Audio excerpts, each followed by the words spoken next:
مجھے بڑے افسوس سے کہنا پڑتا ہے کہ آج ایک ایکسیڈنٹ کی وجہ سے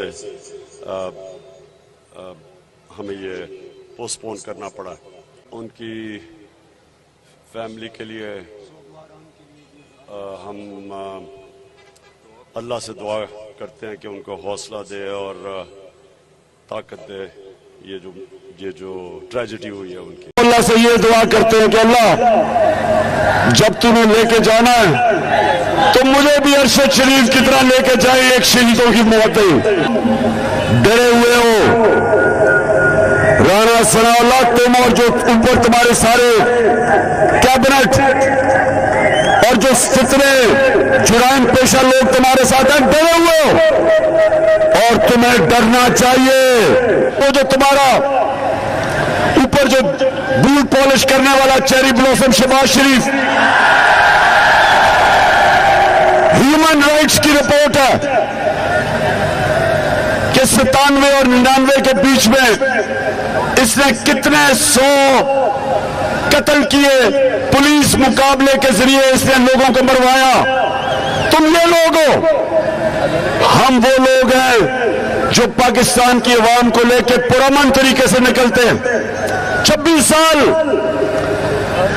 سال میں مجھے ایک دفعہ بتاؤ کہ ہم نے کبھی کسی قسم کا فساد کیا؟ ہم آئین اور قانون کے بیچ میں رہنے والے ہیں۔ تم ڈرے ہوئے ہو رانا ثناء اللہ، تم اور جو اوپر تمہارے سارے کیبنٹ اور جو فتنے جرائم پیشہ لوگ تمہارے ساتھ ہیں، ڈرے ہوئے ہو اور تمہیں ڈرنا چاہیے، کیونکہ عوام کا سمندر اسلام آباد آ رہا ہے اور اس کو یہ دھمکیاں میں نہ دو کہ جی فساد ہوگا، خون ہوگا، پتہ نہیں کیا ہوگا۔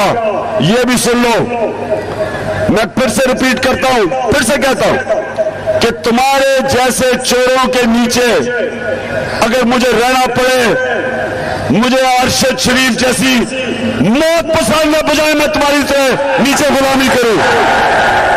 اللہ اگر ہمیں لے کے جانا یہ ہے، اللہ کے ہاتھ میں ہے زندگی موت۔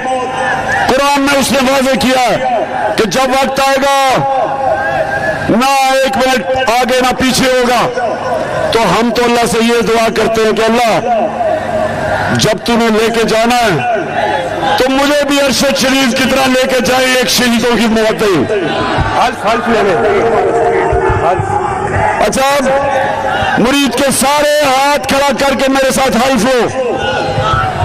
ہاتھ کھڑا کر کے میں یہاں سے بولوں گا، آپ نے وہاں سے بابا سے بلند ریپیٹ کر رہے ہیں جلدی سے۔